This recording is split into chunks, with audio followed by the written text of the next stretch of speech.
The enduring appeal of the Japanese aesthetic. How much do you know about the real Japan? Do you know what's really cool about cool Japan? All over the world, young people have embraced Japanese manga, anime, video games, and fashion as the very essence of cool. Once the preserve of subculture of devotees, the phenomenon of Japanese cool has entered the international mainstream and is making its impact felt in almost every field, from entertainment and sports to politics. When did the world discover the unique artistry embodied in the words made in Japan? Japanese pottery, lacquer, and folding fans found favor at the courts of Europe in the 17th century. But Japanese arts and crafts began to attract a much wider international following in the second half of the 19th century with the rise of Japonism. The boom originated in Paris with the influx of traditional Japanese handicrafts along with woodblock prints by ukiyo-e artists like Katsushika Hokusai.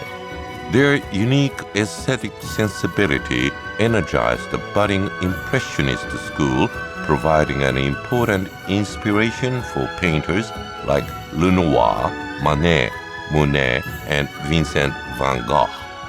It also had a major impact on Émile Gallé and Art Nouveau movement. The influence of Japanese swept through Western material culture from fine art to fashion. The renowned Meissen porcelain factory drew inspiration from the painted designs on Japanese ceramics. The influence of Japanese textiles with their bold designs incorporating family crests is seen in Louis Vuitton's well-known monogram and checkerboard patterns. Japanism even inspired the music of the modern French composer Claude Debussy. What began as an esoteric hobby by a handful of Western collectors blossomed into a dynamic movement that helped catalyze one of the biggest revolutions in Western art and culture since the Renaissance. Later, as Japan began producing mass-produced goods for overseas market, the Made in Japan image lost some of its luster. But the label has regained its global prestige over the past half-century, as Japan selectively imported, adapted, and transformed Western culture and technology to create products of unique value.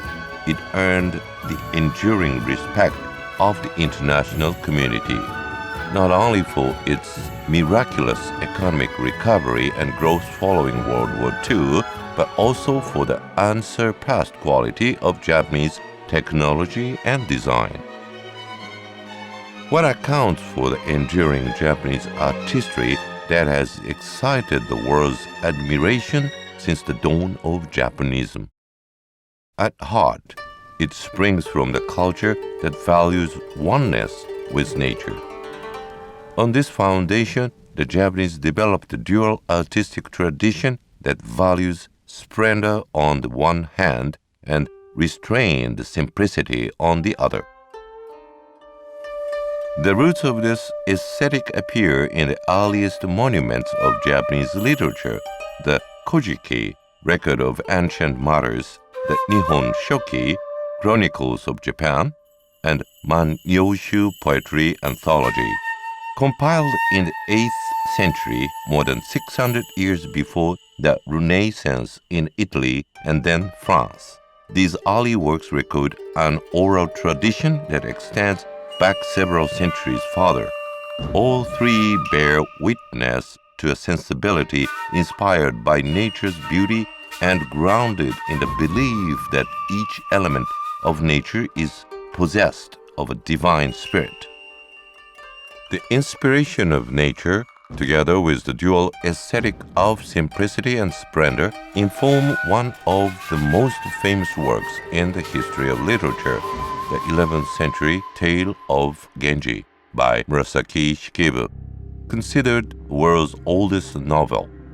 In the richly elegant setting of the imperial court, we encounter a sensibility that takes delight in the sight of a single flower blossoming in a barren field.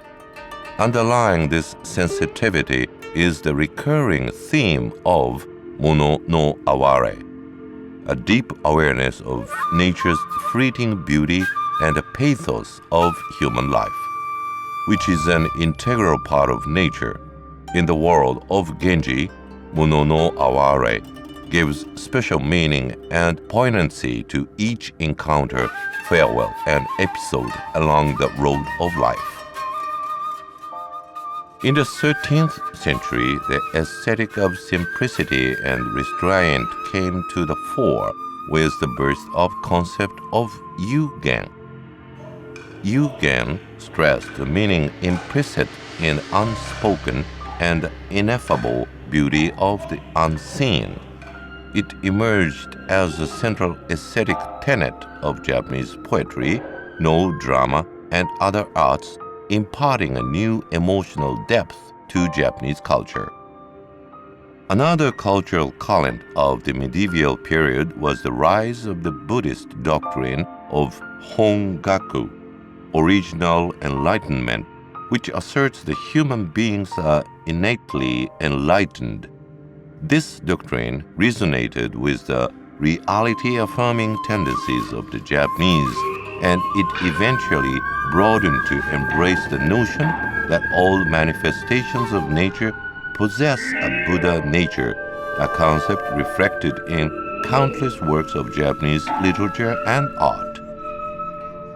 The doctrine of Hongaku reinforms the native Japanese sense of the spirituality of nature and of all things animate and inanimate, interacting with such aesthetic currents as mono no aware and yugen, Hongaku, helped foster a deep response to and reverence for the ineffable spiritual beauty of the natural world, which has shaped Japanese culture ever since.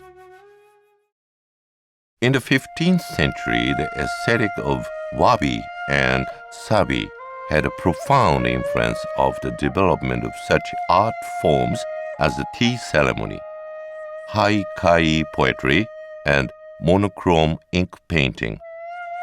Wabi refers to a spare, minimalist beauty, while sabi denotes the austere, weathered beauty found in things of great age. Under the influence of Zen Buddhism, which sought to shed the superfluous and the superphysical and penetrate the ultimate truth of things, this aesthetic eventually inspired the pursuit of a simplicity and purity unspoiled by any ornament or excess. The art born from the less is more aesthetic made consummate use of empty space and asymmetrical composition to convey a great deal about nature with very limited means.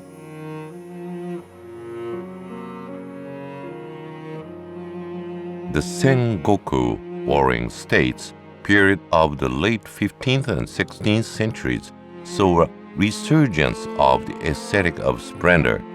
The powerful daimyo in their great castles were drawn to the style that projected opulence and grandeur, often with the help of motifs and techniques imported from Portugal and other European nations with which Japan had begun to trade. In a competitive display of power and wealth, the world surrounded themselves with splendid objects, richly decorated in gold, including ornamental helmets, screen paintings, lacquerware, and even golden tea houses. The tea ceremony itself, although founded on the aesthetic of restrained simplicity, came to full flower under the patronage of the splendor-loving daimyo. Throughout the ages, the Japanese have excelled at adapting the elements of foreign civilization and technology and weaving them harmoniously into their own culture, an ideal articulated in expressions wakon kansai, Japanese spirit and Chinese learning, and wakon yosai, Japanese spirit and Western technology. Inferences that could easily have clashed with indigenous values instead became part of an increasingly complex fabric that nonetheless remained unmistakably made in Japan. We hope that the products of this rich and enduring aesthetic will continue to spread throughout the world, exposing ever more people to the wisdom of Japan.